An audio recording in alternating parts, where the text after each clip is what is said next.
j'ai un peu une tagline qui est de se dire: «Je crée des rencontres qui créent des opportunités, qui créent de la valeur». Il y a un fil rouge qui est conducteur, qui est, je le fais avec le cœur, je le dis très souvent et je le fais avec passion. Moi, c'est Fabien Caldarella, j'ai la direction du pôle, recrutement et marque employeur chez Artemis et je m'efforce au quotidien de challenger le statu quo, d'aller apporter ce vent de fraîcheur sur les RH. Moi, je le fais avec le cœur et sans langue de bois, parce qu'on slay fort ici.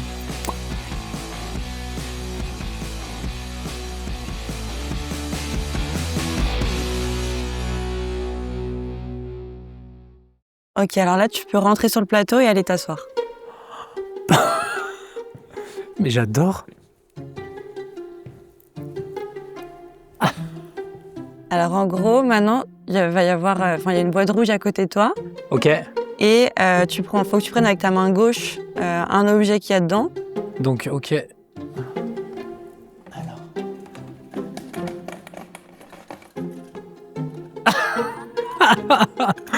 J'adore. L'IA en RH, partenaire ou simple outil? On me pose souvent la question de savoir si dans mon métier aujourd'hui, comment je suis capable d'utiliser l'IA. Donc moi, l'IA, elle est utilisée, je suis pour le 100 humain, puisque l'IA en phase de préqualification, c'est no way. On arrête en fait. L'humain, il est là, on prend son téléphone, on appelle le collaborateur, le talent directement. J'ai, pendant mes calls, un assistant virtuel qui vient et qui se plug à mon échange Teams, à mon échange, pour qu'on puisse, nous, se focaliser directement sur le collaborateur, sur le talent et derrière, ça nous permet d'avoir un petit assistant qui, prend des notes pour nous. Moi, l'IA, je l'utilise aussi pour requalifier mon vivier, tout simplement, dans mon ATS, le logiciel de recrutement. Ça me permet lorsque je mets en ligne une annonce, j'ai directement, un copilot qui peut venir se plugger et qui vient naturellement requalifier et repousser directement les CV correspondant à l'annonce que je peux avoir. Donc l'IA, j'ai envie de dire partenaire, oui, simple outil, oui et non. J'aime pas faire du contre. Pour autant, aujourd'hui, je pense que c'est nécessaire de garder l'humain au cœur de l'action, que ce soit une extension de nous pour gagner du temps, que ce soit beaucoup plus réactif, mais derrière, pas se reposer essentiellement sur l'IA. Pour moi, l'IA, ça nous permet quand même de garder aussi en tête qu'il y a un sujet d'équité, d'inclusion, garder l'humain au cœur de l'action. L'IA aussi, j'ai oublié de préciser, puisque j'ai beaucoup parlé de mon usage au quotidien en tant que Fabien chez Artemis. Pour autant, vous n'êtes pas sans savoir qu'au quotidien, je l'utilise pour faire mes posts, challenger mes idées. Quand j'entends utiliser l'IA, c'est intégrer des outils tels qu'un GPT. Et ça me permet de structurer mes idées. Étant pas spécialement à l'aise et pas spécialement le plus fort en grammaire et en orthographe, ça me permet de corriger aussi mes textes et de challenger aussi. Quand j'ai une idée, ça me permet de rendre plus clair, puisque évidemment, j'ai tendance à partir dans tous les sens et ça me permet de me recanaliser aussi. Et j'échange avec lui d'une manière aussi où il me permet de me recentrer, de retrouver de nouvelles idées, de structurer aussi certains comptes rendus de réunion ou de me donner de nouvelles idées.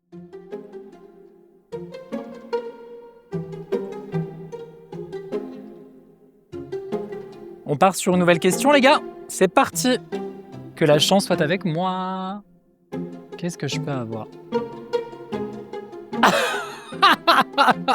Mais ça va pas ou quoi? Vous portez plusieurs casquettes. Recruteur, influenceur, conférencier, comment ces rôles se complètent-ils? Mais j'adore. Attends, ça va me décoiffer, tu crois? Ça va pas ou quoi? Ouais, c'est vrai que j'ai plusieurs casquettes aujourd'hui dans mon quotidien. Ma première casquette aujourd'hui, du lundi au vendredi, c'est d'avoir la direction du pôle recrutement et marque employeur chez Artemis, où je mets un point d'honneur à travailler avec les équipes, travailler sur les missions qui m'ont été justement données lorsque j'ai pris le poste il y a quelques mois. Ah, c'est une bonne question de comment ces rôles ils viennent se compléter. Ils viennent se compléter dans la mesure où moi aujourd'hui, j'ai un peu une tagline qui est de se dire: «Je crée des rencontres qui crée des opportunités, qui crée de la valeur. Grâce à ces différentes casquettes, il y a un fil rouge qui est conducteur, qui est, je le fais avec le cœur, je le dis très souvent et je le fais avec passion. Donc tous ces sujets viennent se compléter d'une manière où je mets l'humain au cœur de l'action. Derrière, je prends beaucoup la parole aussi autour de l'expérience candidat, puisque l'expérience candidat, pour moi, elle est unique et légendaire, et c'est important. En parallèle, j'ai aussi pas mal de side projects. Hello my liste d'amour, moi. Non, j'ai une copine qui m'a toujours dit que dans la vie, il fallait avoir un side project. Et aujourd'hui, je le fais via ma structure que j'avais montée il y a 2 ans de ça maintenant, mais je l'ai laissé un peu de côté. Pour autant, à la marge, je suis amené à facturer certains sujets aujourd'hui, que ce soit de l'émission télé, que ce soit de la conférence, que ce soit de la table ronde, que ce soit aussi des ateliers. Donc lundi au vendredi chez Artemis, soirée week-end, puisque oui, je travaille du lundi au dimanche, mais je fais ce métier vraiment par passion. J'adore ce que je fais, ça me permet d'allier vie pro, vie perso. Bon, il n'y a pas de vie perso parce que je suis pas marié, j'ai pas de mec. Donc si jamais tu me regardes, sache que je suis célibataire. In fine, on va dire le lien qui est mis entre tous ces rôles. Et vraiment, je mets un point d'honneur et j'adore le fait. Il y a un objectif, c'est vraiment toujours parler sans langue de bois. Puisqu'on me connaît aujourd'hui pour ça, quand j'ai pris la parole sur les réseaux il y a 2 ans de ça, c'était vraiment mettre ce côté no bullshit, que ce soit dans la vraie vie, que ce soit sur LinkedIn. C'était révéler l'importance de l'innovation et de la performance RH, mais toujours mettre l'humain au cœur de l'action, sans faux semblant, vraiment. Mais avec un peu de paillettes, bien sûr.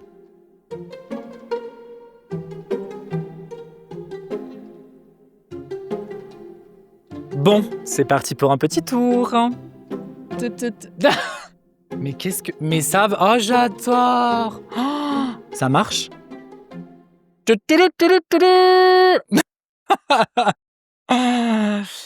Toutes les entreprises qui prônent la diversité sont-elles réellement inclusives? J'en peux plus, en fait. Oh, j'en peux plus de tous ces sujets où les gens viennent... Aujourd'hui, on parle beaucoup de diversity washing, on entend à tout va la diversité. Non, en fait, il y a certaines boîtes qui pensent faire de la diversité et pour autant ne le font pas. Moi, tu vois, pour partager à cœur ouvert une expérience, j'ai rejoint une boîte il y a maintenant 2 ans de ça, où on prenait beaucoup l'inclusion, la diversité.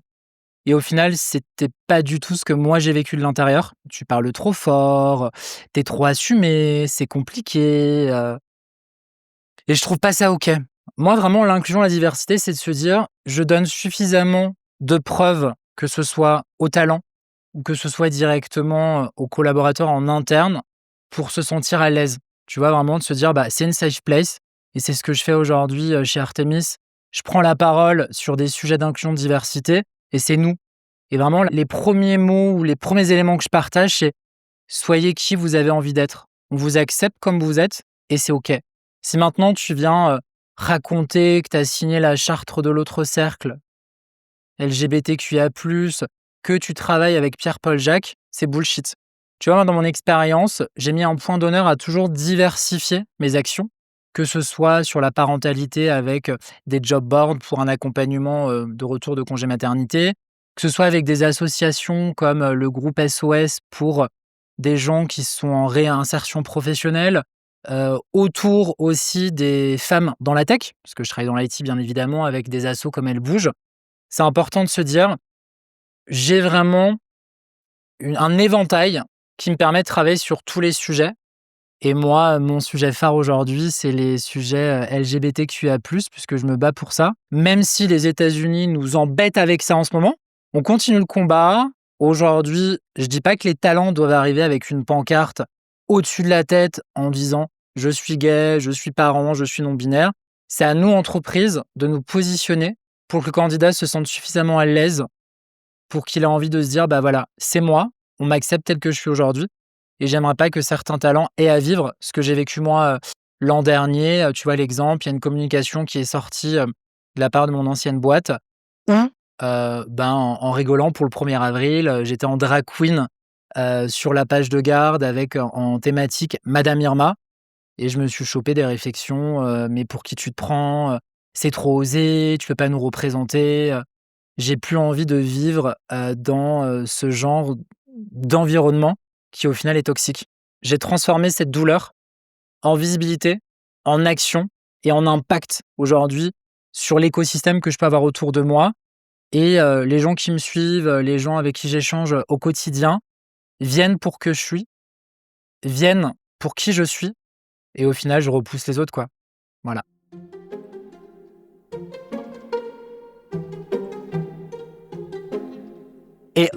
Et c'est parti pour un petit qu'est-ce qui reste là-dedans? Attends, maman, elle est c'est grande. Et là, on va me dire: «Mais femme, mais ta gueule, elle est trop grande, ferme-la». Oh, j'adore. On part en vacances? D'hôtesse de l'air à top performer, le parcours d'une candidate détermine-t-il sa réussite? Waouh! Pour moi, un talent aujourd'hui ne se résume pas juste à des hard skills ou à des soft skills, ou à une bonne école, ou à sortir du bon pédigré parce que tu as fait une grande école de commerce qui est rankée, voilà, tu as compris, quoi.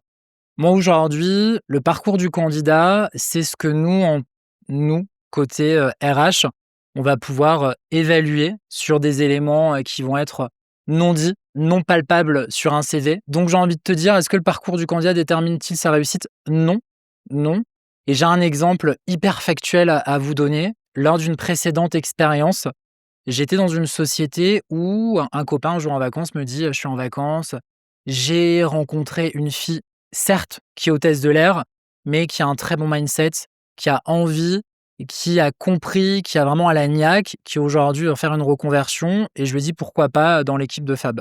De cette fille-là et voyons dans quelle mesure, une fois de plus, on arrive à créer une belle rencontre. Hyper fier d'accompagner cette, reconversion puisque ça a été, l'un de mes plus beaux recrutements et ça a été surtout ma top performeuse dans l'équipe. Elle avait envie. Elle a compris qu'aujourd'hui, bah, on lui donnait la possibilité, ça rejoint ce que je disais aussi sur l'inclusion, la diversité, pas le bon parcours, pas né au bon endroit, pas le bon prénom aussi. Pour autant, elle avait envie. C'est quelqu'un qui voulait vraiment se dépasser, qui voulait apprendre du métier. Donc j'ai envie de dire qu'aujourd'hui, c'est important de s'ouvrir, tous les chakras et de pas rester focus sur: «Je veux quelqu'un, tête bien faite, qui sort d'une grande école, qui sort de chez un éditeur». No way, en fait. Moi, je continuerai justement le combat pour que le parcours de chaque candidat ne soit pas systématiquement linéaire.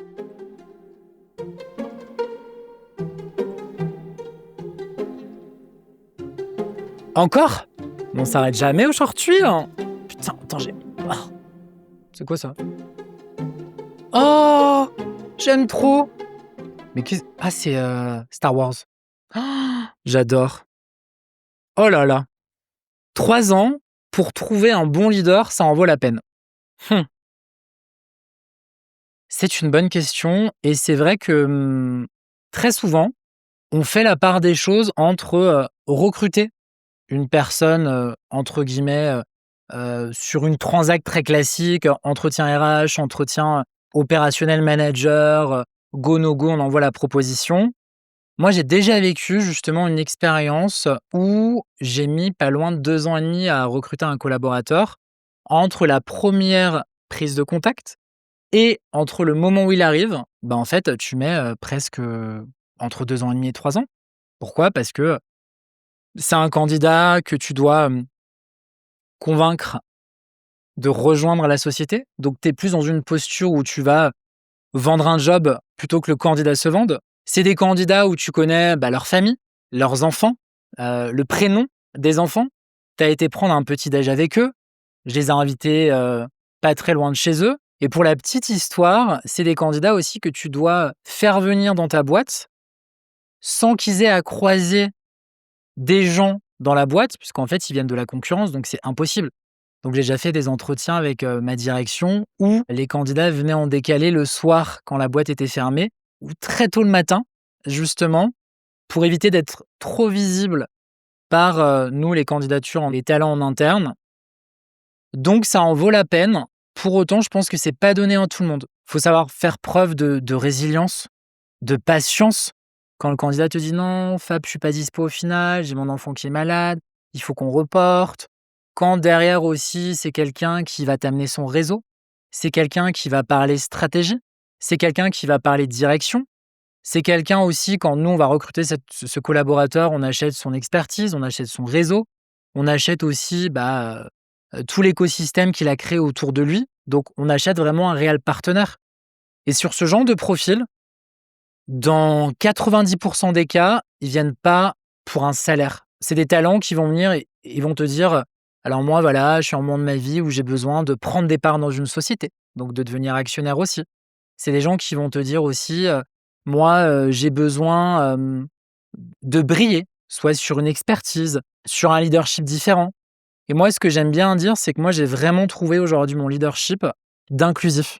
Parce qu'aujourd'hui, j'adore mon métier, j'adore faire ce que je fais, j'adore trouver des pépites, j'adore connecter des talents. Moi, je me qualifie de leader, mais leader inclusif. Finalement, c'est un peu de la chasse sur mesure, tu vois, un peu apparenté à du sur mesure et du haute couture surtout, à la base en fait.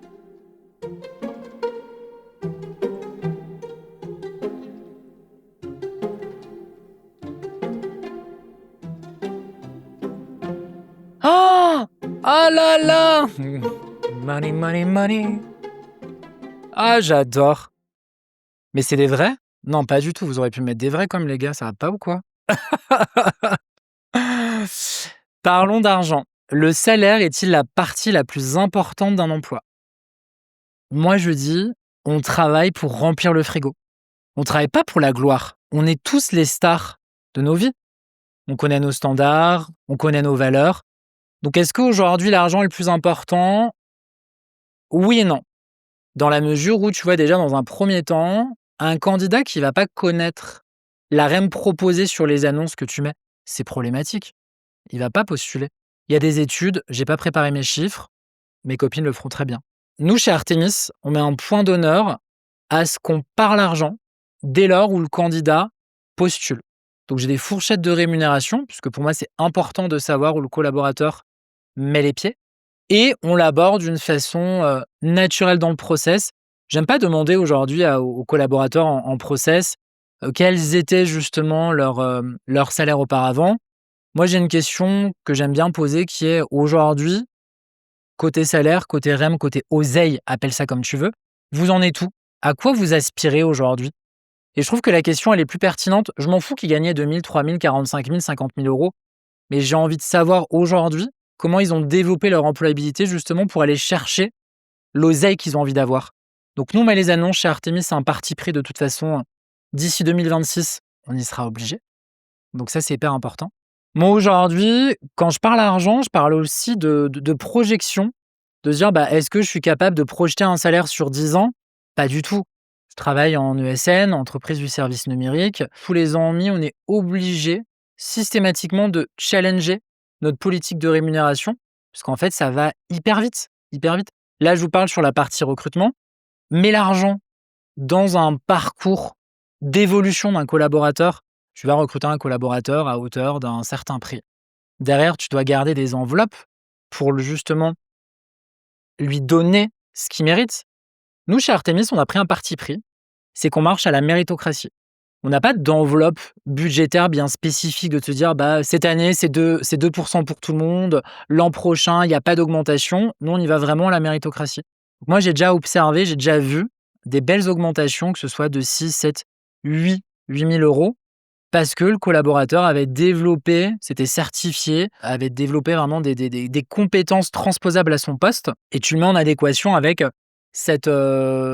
peu le carrière pass, où on construit aujourd'hui chez Artemis une politique une politique de rémunération. Aujourd'hui, chez Artemis, on construit justement cette politique de rémunération où on va définir un salaire bien spécifique en amont pour le poste de consultant confirmé, le poste de consultant senior et ainsi de suite, où on fait la part des choses entre manager et expert. Vous allez me dire, mais ça répond toujours pas à la question, tu m'emmerdes avec tes réponses, Fab.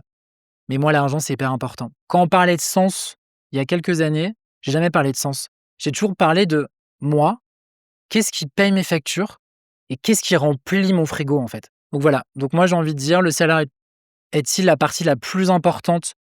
C'est pas la plus importante, parce qu'on a aussi besoin de... Moi, je mets un point d'honneur à ce qu'on se lève le matin et qu'on a un impact aujourd'hui sur ce qu'on fait. Moi, aujourd'hui, je mets un point d'honneur à avoir un impact au quotidien sur les, générations en poste, les générations futures.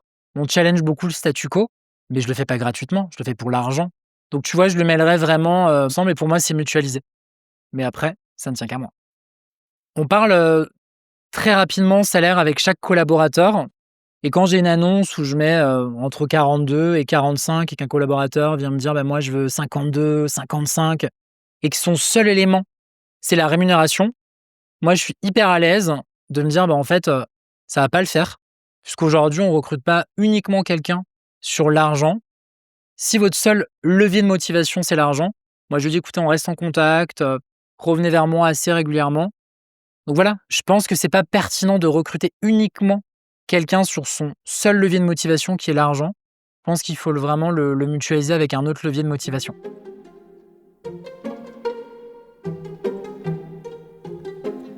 Alors.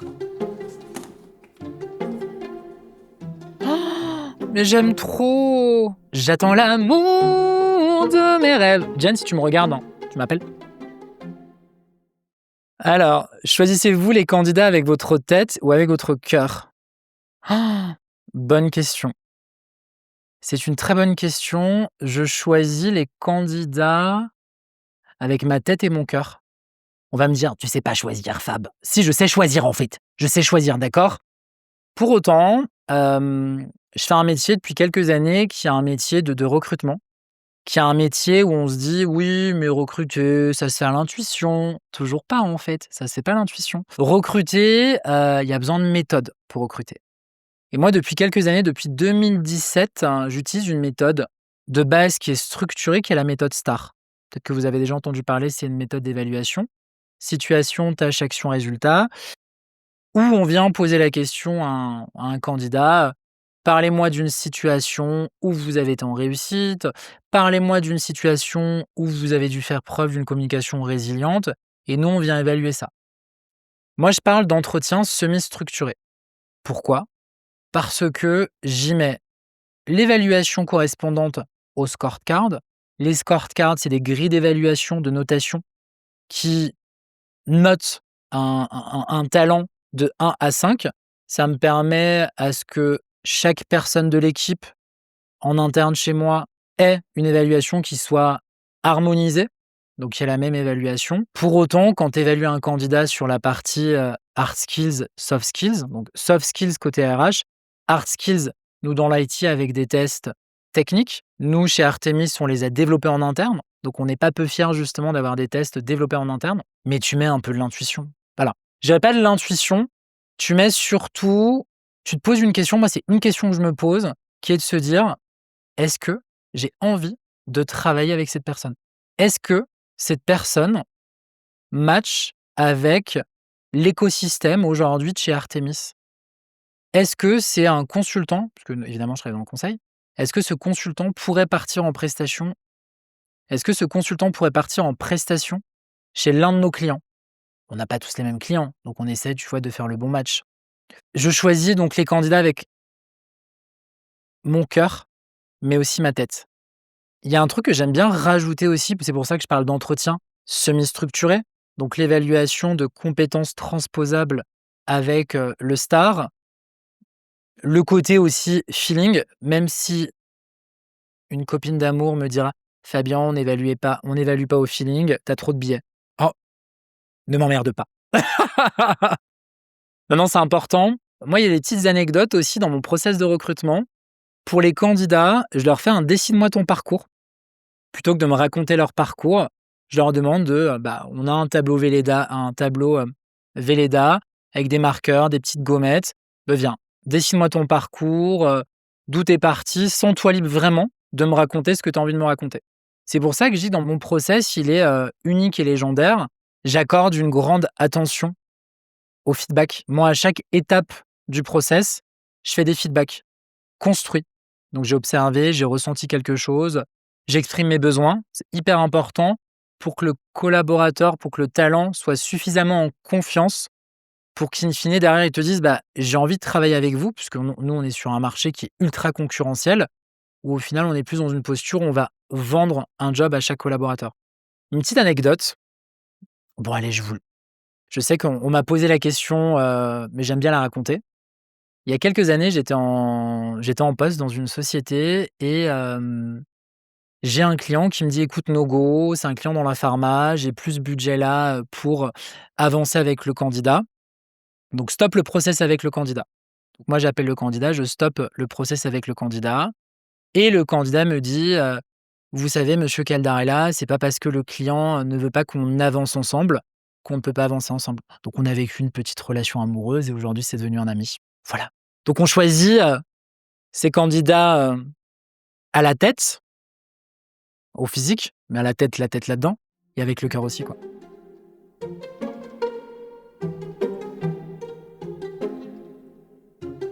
Bon, encore une question? Ah!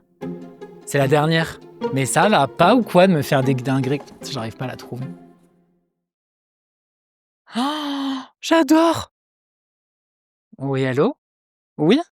Oui, pour le paradis? Oui, contacte-moi. J'adore! Pourquoi? Ah, j'adore. Franchement, pourquoi donnez-vous toujours un retour au candidat? Parce que c'est la base, en fait. Pour moi, la relation candidat doit être surtout basée sur la transparence, la confiance et c'est du respect, en fait. C'est du respect. Le candidat prend le temps de déposer sa candidature, de t'envoyer son CV, que tu en reçoives 10, 100, 50, 1000. Moi, je prends le temps vraiment, avec mes petites mains, même si c'est tard le soir, de faire des retours à chaque collaborateur.